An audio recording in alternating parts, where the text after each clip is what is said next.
Il veut pas faire la vidéo, mon petit bibi? Prise numéro 2. On a réussi à l'endormir.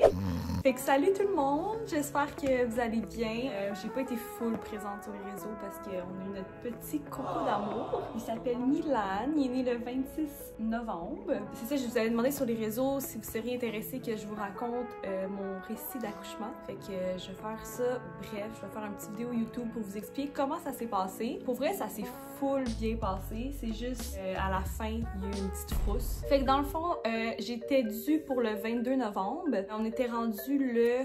24, t'es allé voir le médecin, c'était ton dernier rendez-vous. Après ça, c'était des rendez-vous à l'hôpital directement, puisque c'était passé la date due, si on veut. Ouais, c'est ça. Fait que mon gynécologue était comme, moi, je peux pas te suivre quand tu dépasses la date, faut que tu ailles à l'hôpital. Parce que dans le fond, à l'hôpital, ils vont faire des échographies pour être sûr que le bébé il a assez de liquide, qu'il se porte bien. Puis c'est des rendez-vous 2 jours quand tu dépasses ta date d'accouchement pour être sûr que les signes vitaux et tout, que le bébé, ça se passe bien. Parce que veut pas, il y a moins de liquide, il y a moins de place. Fait que c'est important que le bébé soit suivi avec des suivis plus rapprochés. Donc, le 24, je suis allée à mon dernier rendez-vous. Puis mon gynécologue me demandait si je voulais avoir un stripping. Fait que pour les gens qui savent pas c'est quoi un stripping, c'est juste que dans le fond, le gynécologue rentre ses mains à l'intérieur du vagin. Puis il décolle un peu la membrane pour essayer de comme provoquer un peu les contractions pour que l'accouchement se fasse éventuellement. Fait que là, j'étais comme, je sais pas trop si je voulais au début parce que j'avais envie d'avoir quelque chose de comme naturel, laisser le travail se faire par lui-même. Parce que veux pas, quand tu provoques les choses, ben c'est sûr que ça fait un peu plus mal parce que ton corps il est pas prêt à ça. Fait que bref, finalement, en parlant à mon gynécologue, j'ai décidé d'en faire un, mais juste un petit. Fait que juste pour aider un peu le travail. Fait que ça, c'était le mercredi. Il m'a fait un petit stripping. C'était le matin à comme 9h le matin. Là, j'étais arrivée à la maison, tout se passait bien. Puis là, en après-midi, j'ai perdu mon bouchon muqueux. Pour les gens qui savent pas c'est quoi, c'est qu'est-ce qui retient un petit peu le col pour protéger le bébé. Puis quand tu le perds, ça veut pas dire grand-chose dans le sens que tu peux accoucher une semaine après comme tu peux accoucher la même journée, mais ça veut dire que ton col s'est dilaté puis que ton travail commence, tu sais. Bon, ça se peut que vous l'entendez un petit peu, mais... Il était semi-réveillé, c'est bientôt l'heure du boire. Fait qu'en après-midi, j'ai perdu mon bouchon muqueux. J'étais toute excitée, j'étais comme ok, ça se passe, tu sais. Puis là, j'ai commencé à avoir des contractions. Mais là, il faut savoir que le mercredi, c'était notre lancement pop. Fait que moi, je voulais au moins me rendre au lancement. Puis Sophio, dans le fond, il finit ses cours de courtier. Dans le fond, j'ai ma licence résidentielle, mais courtier je m'en allais terminer mes cours de commercial. Dans le fond, juste pour aller chercher ma licence commerciale. Donc, on priait un peu pour que le bébé sorte après tous nos événements là, qui étaient le lancement, puis justement mes examens qui moi étaient le jeudi matin. Fait qu'on a comme fait une prière pour que le bébé arrive après jeudi, tu sais. Finalement, il nous a écouté, il est sorti plus tard, donc vendredi matin très tôt. Fait que là, j'ai fait mon lancement, puis j'étais en contraction durant le lancement pop. Fait que c'était pas super, mais on dirait que j'étais tellement sur l'adrénaline du lancement que j'ai comme oublié mes contractions. Puis au début, veux pas, c'est des contractions pas trop intenses, puis ça prend du temps. Là. Fait que c'est comme aux heures, 2 heures avant que t'aies une autre contraction. Fait que ça allait bien, tu sais. Fait que là, j'ai des contractions mercredi comme toute la nuit, fait que c'est sûr que j'ai pas full dormi. Après, le jeudi, ça commence à être un peu plus intense, mes contractions. On s'est rendu jusqu'à jeudi soir, puis là, jeudi soir, j'étais comme, ok, tu sais, ça commence à être plus intense. Puis dans le fond, avant de te rendre à l'hôpital, faut que tu aies des contractions aux 5 minutes. Aux 5 minutes pendant 1 heure, tu sais. Fait que là, on était rendu à ça, fait qu'on appelle à l'hôpital pour dire comme, est-ce qu'on doit s'en venir à l'hôpital? J'ai des contractions aux 5 minutes. Là, l'infirmière a dit, reste le plus longtemps que tu peux à la maison. Parce que si t'arrives à l'hôpital, puis t'es pas dilaté à plus que 3, ben, ils te renvoient chez vous. Excuse me? Fait que tu sais, c'est pas tendance de retourner chez vous avec des contractions, tu sais. Puis, veux pas, t'aimes mieux avoir des contractions chez vous, dans ton confort, dans ton lit, dans ton bain, que sur un civière d'hôpital, tu sais. Fait que là, j'étais comme, ok, j'essaie de toffer vraiment le plus longtemps possible. Fait que là, j'ai toffé. À un moment donné, j'étais rendu des contractions genre 2-3 minutes. On était à 30 minutes de l'hôpital. Fait qu'on était comme, ok, faut y aller, tu sais. Moi, ce que j'appréhendais le plus, c'était vraiment la ride d'auto, là. Je me disais comme des contractions dans un auto, c'est pas tant nice, là, tu sais. Puis à la maison, j'aimais full prendre des bains, fait qu'on dirait que ça m'aidait dans le bain. J'avais un sac magique. Sophie m'aidait full aussi avec les points de pression. Fait que dans le fond, les points de pression, pour eux qui savent pas c'est quoi, c'est juste des points à certains endroits comme ici, dans le bas du dos, que la personne, ton conjoint ou peu importe, peut peser fort, puis ça fait en sorte que ça change le mal de place, t'sais. Fait qu'il faisait ça, fait que ça m'aidait full. Fait que là, j'arrive à l'hôpital, puis là, ils me disent t'es dilatée à 5. Fait que ça, c'est vraiment bon. Fait que là, c'est sûr qu'ils me gardaient, tu sais. Fait que là, ils m'ont donné ma chambre privée pour l'accouchement. Fait que là, j'étais vraiment encouragée. On dirait que ça m'a donné un boost d'énergie. J'étais comme, OK, yes, tu sais, ça fait 2 jours que je suis en contraction, mais au moins, je suis dilatée à 5, tu sais. Je suis pas dilatée à 1, là. Comme une de mes amies est arrivée à l'hôpital, puis elle était dilatée à 1, puis on fait comme, ben, retourne chez vous, tu sais, c'est pas tant nice, tu sais. Fait que là, ils me donnent ma chambre. C'était vraiment le fun. Moi, dans le fond, j'ai accouché à Pierre Boucher. Tu sais, la chambre était full belle, là. Il y avait genre un bain, il y avait un ballon, fait qu'il y avait comme plein de stations si t'avais besoin de comme changer de position. C'est privé, seulement pour la famille. L'ambiance était vraiment cool, tu sais, les lumières étaient tamisées, le personnel rentré dans la chambre était vraiment calme, il y avait pas, tu sais, il y avait pas de stress, c'était vraiment une belle ambiance. Puis moi, j'avais demandé à Sophio, dans le fond, qui s'occupe de parler avec le personnel. Fait que, tu sais, vu que j'étais en contraction, là, j'étais rendue comme aux 1 minute, ben, j'ai pas envie nécessairement que les infirmières me parlent, j'avais plus envie que les infirmières parlent à Sophio, puis qu'ils demandent à Sophio, dans le fond, qu'est-ce que je voulais, tu sais. Juste parce que, c'est ça, des fois, t'es pas en état de parler quand t'as une contraction. Donc, c'est ça, fait que là, j'avais ma chambre, puis dans le fond, moi, je m'étais pas dit, je veux absolument pas l'épidurale ou je veux l'épidurale. Je m'étais juste dit,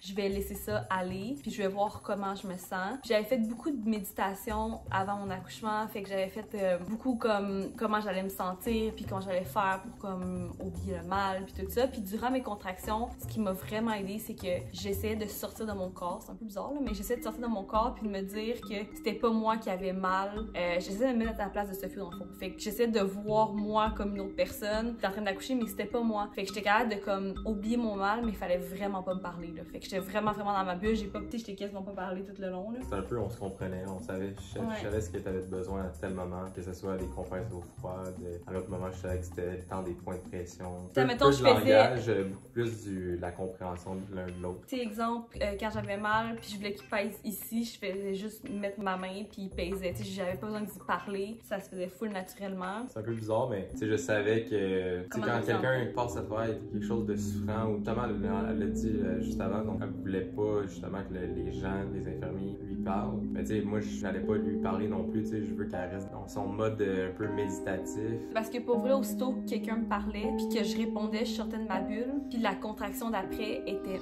1000 fois plus intense. Il fallait vraiment que je sois vraiment concentrée. Puis je voyais comme la contraction comme une vague. Fait que je savais que la vague, elle allait monter, que ça allait faire mal, mais que ça allait redescendre. Ça finit toujours par redescendre. Fait que tu penses au moment que ça va redescendre, puis que ça va bien se passer, tu sais. Fait que pour vrai, ça s'est vraiment bien passé, là. Puis j'ai quand même été en contraction pendant longtemps. Puis je suis rentrée à l'hôpital à 10h le soir, puis j'ai accouché à 7h20. De 10 à 7, c'était vraiment des contractions comme aux minutes vraiment intenses. Puis ça s'est full bien passé. Dans le fond, presque aux heures, je dilatais de 1 cm parce qu'il faut que tu te rendes à 10 pour la pousser, tu sais. Quand j'étais rendue à 8.5, j'arrivais plus à dilater parce que ma poche des os était pas crevée. Fait que le bébé appuyait sur comme ma poche des os. Fait qu'ils m'ont demandé est-ce que si je voulais la crever. Fait que là, j'ai dit oui parce qu'ils m'avaient demandé à 7 cm, mais j'ai pas voulu parce que je voulais laisser ça le plus naturel possible. Et là, je me dis à 8.5 comme. En fait, le travail, il avançait plus parce que justement, la poche empêchait justement de dilater encore plus. Fait que ça allait faire, c'est accélérer le tout, accélérer les contractions, augmenter un peu la force de tout ça pour que le bébé arrive plus tôt. Fait qu'à 8.5, ils m'ont crevé les os. C'est fou la sensation parce que c'est vraiment comme c'est tout le liquide qui sort, mais c'est chaud, puis en tout cas, c'est intense. C'est pas genre une goutte, là, c'est comme beaucoup de liquide. Ça, finalement, j'ai pas pris l'épidurale parce que ça se passait vraiment bien. J'étais capable d'être full dans ma bulle. Fait que j'ai décidé de juste pas la prendre. Puis c'est ça, ça s'est bien passé, là. J'ai pas. Tu sais, oui, ça fait mal, mais j'étais capable de m'en sortir, t'sais. Fait que là, rendu à 10, là, c'est là qu'ils m'ont dit, OK, parfait, là, faut que tu commences à pousser. Puis je pense que ça a été vraiment moi, personnellement, la partie quasiment la plus dure parce que ça faisait tellement longtemps que j'étais en contraction que j'avais comme plus d'énergie pour la pousser. Tu sais, veux pas la pousser, c'est comme tout que tu donnes ton énergie au monde, tu sais. Puis il faut que tu pousses durant ta contraction. Fait que quand t'as une contraction, le médecin dit OK, là, faut que tu pousses, tu sais. Fait que t'as mal, faut que tu pousses par-dessus ça, puis tu pousses quand même un petit bout. Puis là, quand t'es rendu à ton maximum de poussée, elle dit OK, pousse pendant 10 secondes de plus, juste pour comme aider encore plus de travail. 3 fois de suite, puis après, tu peux relaxer, tu sais. Fait que ça, c'était vraiment intense. Puis Sophio, tu sais, pendant la poussée, j'avais tellement chaud, il me mettait des compresses d'eau froide. Puis quand que j'étais plus en poussée, j'avais full froid, fait qu'il m'abriait, tu sais. C'était vraiment comme les deux extrêmes. Puis veux pas, ça, j'avais mal, j'avais pas d'épidurale, là. Fait que j'ai vomi ma vie, pauvre infirmière. J'arrêtais pas de vomir. À un moment donné, Sophie me donnait du Gatorade. J'ai juste vomi dans la face de l'infirmière le Gatorade. Fait que c'était comme, j'étais en train de me vider de mon corps, tu sais. Souvent, tu sais, en fait, pas mal toutes les femmes font caca pendant qu'ils accouchent. Là, puis en fait, c'est bon signe parce que ça veut dire que le bébé pousse à la bonne place. T'sais. Puis quand t'as l'épidurale, tu sens pas que tu fais caca, mais quand tu l'as pas, tu le sens. T'sais. Fait que c'est ça, j'ai tout senti, j'ai senti à quel point je faisais caca partout. Puis, qu'est-ce qui était le fun par contre, c'est que quand t'as l'épidurale, tu peux pas te lever parce que c'est gelé du bas, là, fait que tu peux pas bouger. Tandis que vu que je l'avais pas, j'ai pu faire plein de positions, j'ai pu pousser dans plein de positions, puis on dirait que ça m'aidait, tu sais, à comme... Je savais où que je devais pousser pour que le bébé passe mieux. Fait que là, j'ai poussé pendant 1h30. Il y en a des fois que ça peut sortir en 15 minutes, des fois ça peut être 3 heures. Fait que, mais tu sais, 1h30, c'est quand même... Quand même long.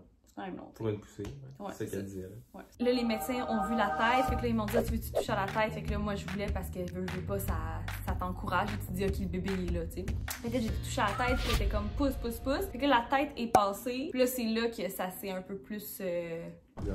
Gâté, ouais, c'est ça. Là, le bébé, quand il est sorti la tête, il y avait le cordon autour du cou. Jusqu'à là, c'est pas si pire parce que le médecin peut comme tirer sur le cordon. Sauf que là, qu'est-ce qui s'est passé, c'est que l'épaule passait pas. Donc là, c'était comme veiner, pousse plus fort que tu peux. Ouais, c'est ça. La médecin m'a regardé et était comme là, tu pousses le plus fort que tu peux. Puis j'ai senti dans son regard que ça. Il y avait quelque chose qui se passait, tu sais. Fait qu'au final, d'autres infirmiers sont rentrés dans la salle. À ce moment-là, moi, j'ai juste comme... Bon, ben, je suis clairement pas une personne qualifiée médicalement. Que tout se déroule bien. J'ai juste reculé tout simplement pour laisser l'équipe médicale probablement faire leur boulot, qui ont été merveilleux d'ailleurs. Ils mettaient beaucoup de pression sur ton ventre, justement, pour que quand toi, tu pousses, eux aussi, ils poussent pour un peu expulser le bébé hors du ventre, là. Ça a fonctionné au final. La première des choses, ça a été de vérifier le bébé, tout ça, ils l'ont amené, ils l'ont vérifié. Aucun dommage, le bébé était très en santé, même plus gros qu'on pensait. C'est parce que les médecins, dans le fond, quand ils ont vu que le bébé passait pas, ils ont juste allumé les lumières, puis ça m'a vraiment sorti de ma zone de confort totalement, tu sais. Puis ils ont juste collé plein de monde dans la chambre, fait que là, tout le monde est arrivé, fait que j'ai senti la panique, tu sais. Puis nous, qu'est-ce qu'on voulait, c'est que le papa, il peut, si tout se passe bien, prendre le bébé puis le mettre sur la maman, mais là, vu que ça se passait pas, ils ont un peu dit à Sophio comme, tu te tasses, tu sais. Puis là, il y a 2 infirmières qui sont arrivées sur mon ventre, puis ils m'ont juste regardé, puis m'ont dit, on est vraiment désolés, mais ça va faire mal, tu sais. Là, j'étais comme, oh my god, puis j'étais pas gelée, fait que j'ai tout senti. Ils se sont mis chacun de leur côté de mon ventre, puis ont commencé à pousser, et comme s'ils me réanimaient, tu sais, ils poussaient vraiment, vraiment intense, puis j'étais comme, ça a tellement fait mal, puis on dirait que j'étais pas dans ma bulle à ce moment-là. J'avais pas prévu ça, fait que j'étais comme, qu'est-ce qui se passe? Puis tu sais, ils poussaient là, vraiment, vraiment intense, genre. J'ai rarement vu ça. Finalement, bébé est sorti, mais là, j'ai commencé à faire une hémorragie. Come on, man! Parce que dans le fond, qu'est-ce qu'ils m'ont expliqué? J'ai pas les termes médecins, fait que je vais peut-être me tromper dans mon explication, là, mais c'est que dans le fond, le bébé était quand même gros, 8,5 livres, c'est un bon bébé, tu sais. Quand t'accouches après, t'es supposé avoir des contractions pour que l'utérus se referme. Mais moi, elle arrivait pas à se refermer au complet. Fait que là, je perdais beaucoup de sang. Puis à ce moment-là, ils ont continué à peser sur mon ventre. Ouais, ils ont continué à peser pour fermer, stimuler des contractions pour justement que l'utérus se ferme. Mais tu sais, c'était pas une petite affaire, là, c'était genre. C'était comme réanimation. Tu as toute vue, là, tu sais. Donc le médecin à ce moment-là était comme, hey, Jean-François, va donc voir ton bébé. Là, c'était comme, ouais, je veux voir mon bébé, mais là, c'est pas cool. En ce moment, elle perd beaucoup de sang. Donc c'était comme. J'étais entre les deux situations, qu'est-ce que je fais? Tu sais, dans ma tête, c'était tellement long, mais ça a probablement duré comme 10-15 minutes au max, là, comme situation. Mais tu sais, j'ai vu tout de suite, le bébé était correct, signe vitaux normal, tu sais, c'était vraiment juste une question de... Il fallait pas que justement qu'il y ait un arrêt respiratoire, tout ça. Puis moi, je pense qu'ils m'ont comme piqué. En fait, ils ont fait une couple de trucs, ils m'ont mis des solutés juste pour essayer de comme régler l'hémorragie, là. Mais finalement, ça s'est bien passé, puis tu sais, j'ai déchiré à comme au premier degré, fait que c'est vraiment pas beaucoup, mais c'est juste qu'ils m'ont recousu à frette, fait que ça, j'ai comme... C'est la fin qui s'est un peu gâchée, là, sincèrement. Ouais, sinon c'est... Sinon, ça s'est bien passé, là. Au début, on était comme, ben, si ça se passe encore de même la prochaine fois, ben, on pourrait aller dans une maison de naissance, pas de problème, puis là, t'as tout ça qui se passe à la fin, puis on est comme, on va repenser pour la maison de naissance. C'est ça, parce qu'au début, j'hésitais entre hôpital ou maison de naissance, mais vu que c'est mon premier bébé, je me disais, je sais jamais qu'est-ce qui va se passer, fait que j'ai pas envie d'avoir ce stress-là de plus, d'être dans une maison de naissance, puis il se passe un problème. Puis là, finalement, avec ça, je suis comme, tu sais, si j'avais été dans une maison de naissance... Ben, pas qu'ils n'ont pas d'équipe médicale dans une maison de naissance, c'est juste que... Ben, ils n'ont pas de médecin. Ils ont, de mémoire, ils ont un médecin sur place, en cas, mais t'as pas une équipe médicale qui sait quoi faire en cas de telle détresse. Donc, c'est juste là qu'on s'est dit, bon, ben, c'est quand même plus pratique d'être à l'hôpital. Puis, tu sais, Vania, elle a quand même choisi une façon assez naturelle, là, sans épidurale, tout ça. Donc, c'est quand même. On est allé vraiment à un entre-deux. Elle a pu faire plein de différentes positions pour faire le travail, tout ça. Donc, oui, d'être dans un environnement un petit peu plus comme la maison, peut-être changer. Ouais, mais en même temps, j'étais capable d'être relax, même si c'était à C'est l'hôpital, parce qu'on a vraiment comme créé notre bulle. Puis, tu sais, tu peux t'allumer des chandelles, tu peux. Moi, j'avais acheté des petites huiles essentielles, fait que Sophio, il me mettait des petites huiles essentielles comme proche du nez pour m'aider aussi. Tu sais, c'est comme ça change l'odeur, puis ça me faisait full du bien. Puis ça, il m'a tellement aidé, Sophio, là. Puis c'est ça, je disais dans mon post que j'avais fait sur Instagram. C'est comme, c'était un game changer, là. Sincèrement, s'il avait pas été là, ça l'aurait fait 100 fois plus mal. Tu sais, il était full présent, il m'aidait, genre, il me faisait du bien, les compresses, les points de pression. Fait que bref, si vous avez la chance d'avoir un bon chum ou une bonne blonde, ça l'aide. Fait que c'est ça, après ils nous ont laissé pendant 2 heures dans cette chambre-là privée de l'accouchement, puis après ils te transfèrent dans une autre chambre pour ton séjour à l'hôpital. Fait que c'est ça, fait qu'après c'est une chambre un peu moins glamour, je dirais. Ben, ça dépend. En fait, après, c'est, dépendamment des hôpitaux, c'est différent. Ils envoient le conjoint ou la conjointe, pendant que la mère est en travail, ils l'envoient à l'administration en bas, avec un petit papier pour justement que tu choisisses la chambre que tu veux après l'accouchement. Donc là, tu peux passer d'une salle à une chambre semi-privée avec une autre personne, à une chambre privée avec pas de bain, avec une chambre privée avec bain. Donc, c'est à toi de choisir ce que tu veux comme style de chambre, puis tu as un certain tarif qui est attaché à tout ça. Dans le fond, même si tu choisis le type, mettons, privé avec bain, tout ça, il y a quand même des chances que tu l'aies pas, cette chambre-là, parce que ça dépend du nombre de personnes qui arrivent en même temps à l'hôpital, puis qui accouchent en même temps, puis les disponibilités, tout ça. Donc, il faut que tu payes. Faut que tu payes. Ça, c'est bizarre un peu, là. Mais... Fait que nous, on avait décidé d'y aller comme, c'est notre premier bébé, allons-y all-in, on y va avec la plus belle chambre, tout ça. Finalement, on se ramasse avec la pire des chambres, mais non.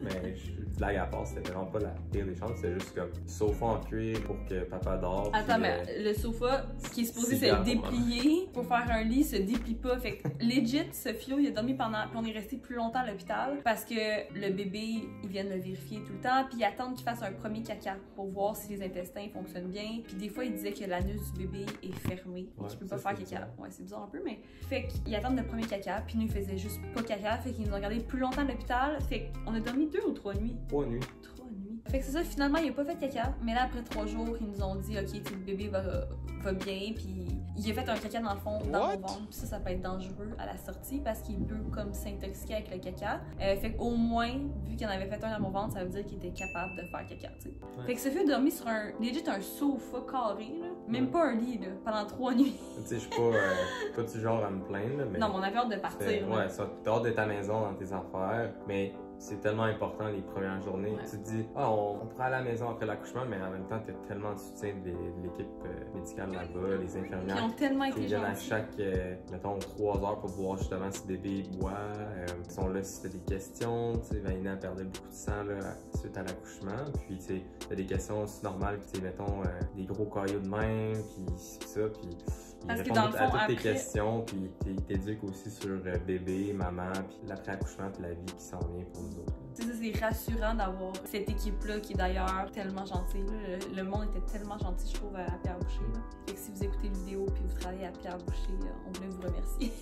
Mais c'est ça, notre chambre était pas fameuse, puis vu qu'à cause du COVID, tu peux pas te promener dans les corridors. Fait que pendant 3 jours, on était enfermés dans notre chambre.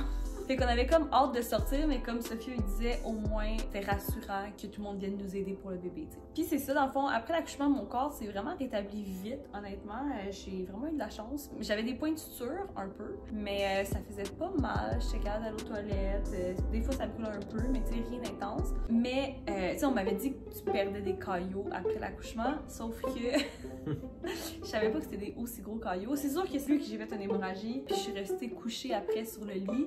J'ai eu des plus gros caillots qu'elle m'a dit, mais le premier caillot que j'ai eu dans ma couche était grosse comme sa tête. C'était legit ça, là. Oh my god, what is that? Une boule grosse de même qui est juste partie, puis j'ai juste senti comme quelque chose se vider. Puis là, j'ai regardé, puis j'ai fait comme, oh my god, Sophie, appelle les infirmières, live, ça va pas, puis j'ai ressenti un malaise. J'étais comme, c'est quoi ça? Puis là, finalement, ils défont comme avec leurs mains. Excusez pour tous les détails, mais c'est ça qui s'est passé. Puis si ça se défait, ça veut dire que c'est un caillot. Si ça se défait pas, ça veut dire que c'est peut-être des restants de placenta. Puis ça, si c'est des restants de placenta, c'est vraiment pas bon, faut qu'ils aillent le chercher. Fait qu'au moins, c'était pas ça, c'était juste un caillot. Fait que finalement, ils nous ont laissé partir après 3 jours, 4 jours, whatever. Puis on est revenu à la maison. Puis c'est sûr que ça, c'était comme un petit choc. En fait, c'est la première nuit. Parce que vu qu'il y avait des sécrétions, il comme s'étouffait durant son sommeil. Puis ça me stressait vraiment. Fait que toute la nuit, j'ai resté comme à côté du lit. En fait, il dort avec nous dans le lit, mais dans une petite affaire dure. J'ai juste regardé le bébé, puis j'étais comme, faut qu'il se passe rien, faut que le bébé soit correct, t'sais. Fait que la première nuit, c'était quand même rough. Puis là, Sophio, après, il était comme, c'est quand qu'on est supposé dormir dans tout ça, tu sais. Puis moi, ça faisait depuis mercredi que j'étais en contraction, on était rendu dimanche, fait que ça faisait mercredi, jeudi, vendredi, samedi, dimanche, ça faisait 5 jours que legit, j'avais juste pas dormi, là. Je sais même pas comment on a fait, là, mais je pense que les hormones, puis t'es en mode survie, là. C'est sûr que le congé après l'hôpital aide à se rétablir de tout ça, mais c'est sûr que, tu sais, là, on parle souvent des gens qui sont déjà parents, puis là, ils disent « Ah, profite de dormir avant que bébé arrive. » En même temps, tu peux pas accumuler de sommeil, là, ça s'accumule pas. Mais c'est là que tu comprends que tu dors vraiment pas, là. C'est comme legit pire que, mettons, 4 soirées de brosse avec que tu travailles le lendemain, genre. Mais tu sais, des journées que c'est mieux, comme hier, il a fait un 4 heures de suite. 4 heures de suite, donc ça l'aide. C'est ça, d'être en congé, ça l'aide au début, là. Autant pour papa que maman. Je pense que c'est bénéfique d'aider maman dans ces moments-là, tu sais, que ça soit toi qui fasses la popote, le ménage, tout ça. Là, juste d'être un team, c'est full important. C'est super important. Puis là, c'est sûr qu'on est travailleurs autonomes les deux, donc ça va de s'adapter avec tout ça. Parce qu'on n'a pas vraiment, tu sais, moi j'ai pas vraiment de congé. Là, c'est sûr, j'ai dit comme aux filles à Job puis à Jess, tu sais, pendant comme 2 semaines, j'existe pas vraiment. Mais pas après, il va falloir que je reprenne un peu le beat, tu sais, sans travailler intense, mais il va falloir que je travaille. Puis c'est un petit bébé de bras, fait qu'il veut juste, tu sais, pas mal toute la nuit, il dort sur nous, tu sais, il veut se faire coller, mais c'est normal, tu sais, il est dans une utérus pendant 9 mois au chaud collé. Mais il va falloir qu'on apprenne des fois à le déposer parce que on peut pas faire grand chose de nos journées, tu sais. Mais on va s'adapter, c'est vraiment, je pense que c'est ça le mot du jour, adaptation. Faut s'adapter, puis même quand tu t'adaptes, tu te dis, ah, ok, je me suis adapté à telle situation, mais c'est parce que c'est une situation X, c'est un moment X, mais ça, c'est un être humain. Donc, le lendemain, bébé peut être différent, puis il peut réagir différemment. Donc, c'est vraiment comme une adaptation humaine, un peu comme gestion humaine.